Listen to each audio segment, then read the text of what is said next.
तो दोस्तों, अगर यह गीता उपदेश आपको अच्छा लगे, ठीक ठाक लगे, तो भैया प्लीज़ चैनल वा सब्सक्राइब कर देना यार। कम से कम एक आखिरी बार कर दिया करो भैया। तो वीडियो में आगे बढ़ते हैं।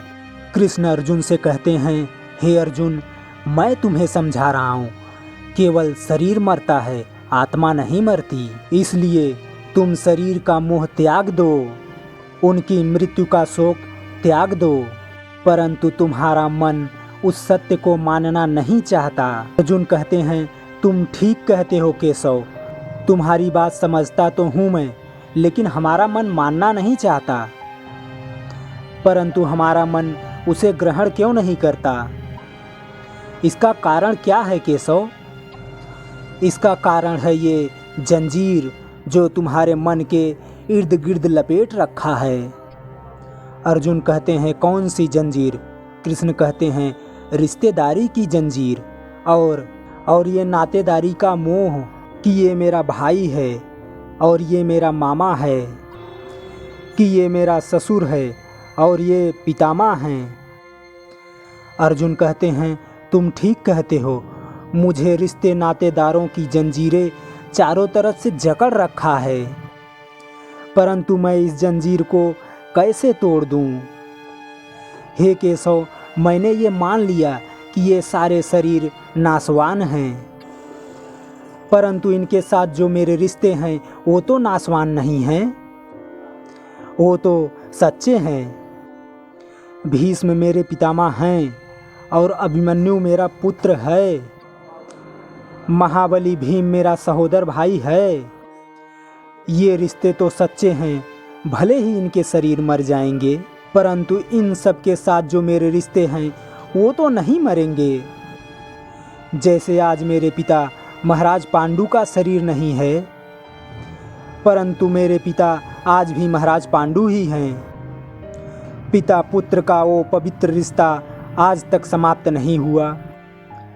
इन रिश्तों की पवित्रता पर मैं कैसे प्रहार कर दूं? शरीर को भूल जाओ, परंतु मैं अपने दादा के शरीर पर तीर कैसे चलाऊं? अपने भाई के नाते पर परंतु तलवार कैसे उठाऊं?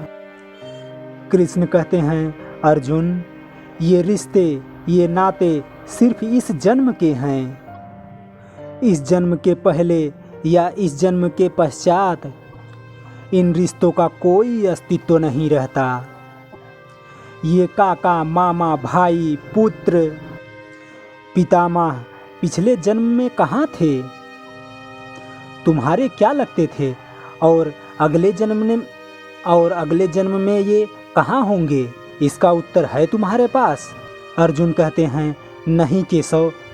कृष्ण कहते हैं, इसीलिए कहता हूँ, जब शरीर नाशवान है तो ये रिश्ते भी नाशवान हैं, क्योंकि ये नाते सब शरीर के हैं। और ये जो तुमने पिता का उदाहरण दिया कि उनका और तुम्हारे पिता का नाता अभी तक समाप्त नहीं हुआ, तो ये भी तुम्हारा भ्रम है, अज्ञान है। केवल तुम्हारे मन में वो रिश्ता अभी तक जीवित है, क्योंकि तुम अभी तक उसी जन्म में हो। परंतु तुम्हारे पिताश्री इस समय जिस योनि में भी होंगे, उनके लिए वो रिश्ता समाप्त हो चुका है। पिता की बात छोड़ो, अपनी बात करो। पिछले जन्म में जब तुम्हारी मृत्यु हुई होगी, उस समय सब संबंधी रिश्तेदार रोए होंगे। तुम्हारी पत्नी ने, तुम्हारे पुत्रों ने बहुत विलाप किया होगा, परंतु इस जन्म में आज भी तुम्हें याद नहीं कि तुम्हारी मृत्यु पर कौन कौन विलाप किया था। आज उनके लिए तुम्हारे रोने धोने का कोई मोल नहीं है।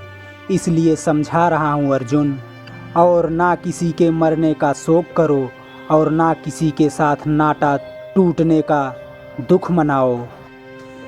इसलिए समझा रहा हूँ अर्जुन, ना किसी के मरने का शोक करो और ना किसी के साथ नाता टूटने का दुख मानो। वैसे भी मेरी माया इतनी प्रबल है अर्जुन कि तुम जो सोचते हो कि मेरे मरने के बाद सब शोक करेंगे, सारा जीवन रोते रहेंगे, वो भी असत्य है। मेरी माया के ही प्रभाव से थोड़े ही दिनों के बाद उन रोने वाले को भी तुम फिर हंसता खेलता देखोगे। मित्र 4 दिन रोता है, भाई 10 दिन रोता है, पत्नी उससे अधिक रोती है और माता सबसे अधिक रोती है, परंतु सबके आंसू धीरे धीरे सूख जाते हैं और उन आँखों में फिर से नए नए सपनों की रोशनी चमकने लगती है। हे अर्जुन, क्या तुम बता सकते हो? हे अर्जुन, क्या तुम बता सकते हो तुम्हारे पिछले जन्म में तुम्हारे रिश्तेदार ने तुम्हारे लिए कितना विलाप किया था? अर्जुन कहते हैं, नहीं केशव, ये मैं कैसे बता सकता हूँ। मुझे ये तक भी याद नहीं कि वो कौन थे। बस जिस तरह तुम पिछले जन्म को भूल गए हो, हे अर्जुन, उस तरह इस जन्म को भी तुम भूल जाओगे। इस रिश्तों का जन्म तुम्हारे आने वाले जन्म में कुछ भी नहीं रह जाएगा। आज तुम अभिमन्यु को अपना पुत्र समझ रहे हो सकता है पिछले जन्म में तुम्हारा पिता रहा हो या आने वाले जन्म में तुम्हारा महाशत्रु बन जाए। आज तुम जिसे अपना रिश्तेदार समझ रहे हो, अपना आदरणीय समझ रहे इसी कारण उनकी हत्या करने से संकोच कर रहे हो सकता है तुम्हारे पिछले जन्म में उन्हीं में से किसी ने तुम्हारी हत्या की हो, या तुम अपने अगले जन्म में उनकी हत्या कर दो। हे अर्जुन, ये रिश्ते शरीर के साथ जन्म होते हैं और शरीर के मृत्यु के बाद मर जाते हैं। इसलिए इन रिश्ते नाते के चक्रव्यूह से बाहर आ जाओ। आत्मा अमर है, इस अमर सत्य को पहचानो। रिश्ते तो बदलते रहते हैं हे अर्जुन, इसलिए तुम्हें रिश्तों से मोह नहीं करना चाहिए और ना रिश्तों के टूटने का शोक करना चाहिए। यही सांख्य योग का ज्ञान है कि मनुष्य को एक सन्यासी की भांति सोचना चाहिए कि ये सब रिश्ते नाते मोह को उत्पन्न करते हैं और मोह इन रिश्तों को इतनी जोर से पकड़ लेता है जैसे एक लोभी पुरुष नदी में डूबते हुए भी धन की गठरी को नहीं छोड़ता। आखिर में उसी गठरी के बोझ से खुद भी डूब जाता है। इसलिए अपने मन को सन्यासी बनाओ और इस मोह के बंधनों को छोड़ो और इस बात पर ध्यान दो कि तुम्हारा इस समय कर्तव्य क्या है और तुम्हारा धर्म क्या है और उसी के अनुसार कर्म करो। माता पार्वती भगवान शंकर से कहती हैं कि मनुष्य धर्म निभाते हुए कर्म तो करेगा ही, और कर्म करेगा तो सन्यास को कैसे निभाएगा। भगवान शंकर कहते हैं, देवी, यदि सन्यासी होने के बाद कर्म छूट जाता है तो भगवान श्री कृष्ण के उद्देश्य को आपने समझा ही नहीं। हाँ प्रभु, बात स्पष्ट रूप से मेरी समझ में नहीं आ रही है, इसीलिए मैं आपसे समझना चाहती हूँ। देवी, ऐसा नहीं है जैसा आप समझ रही हैं। संसार में जीने के लिए हर प्राणी को कुछ न कुछ तो कर्म करना ही पड़ता है, जो उसके लिए अनिवार्य है, आवश्यक है। जैसे पेट की भूख मिटाना हर जीव के लिए अति आवश्यक है, यहाँ तक कि अपने पेट की आग बुझाने के लिए सन्यासी भी भिक्षा मांगकर गुजारा करता है। अर्थात ये कोई भी कर्म से मुक्त नहीं हो सकता, परंतु ये भगवान की शिक्षा को समझ ले। परंतु मनुष्य कर्म करते हुए भी कर्म से मुक्त हो सकता है। पार्वती कहती हैं, प्रभु, कर्म करते हुए कोई कर्म से कैसे मुक्त हो सकता है। भगवान शंकर कहते हैं, जैसे भगवान स्वयं श्री कृष्ण। मानव अवतार में भगवान श्री कृष्ण का जीवन और आचरण समस्त मानव जाति के लिए संसार में रहते हुए सन्यासी होने का एक उत्तम उदाहरण है। उन्होंने संसार में रहते हुए धर्म समझकर कर्म किया, जय पराजय अथवा फल की चिंता कभी नहीं की। इसलिए जब आवश्यक हुआ तो युद्ध भी किया।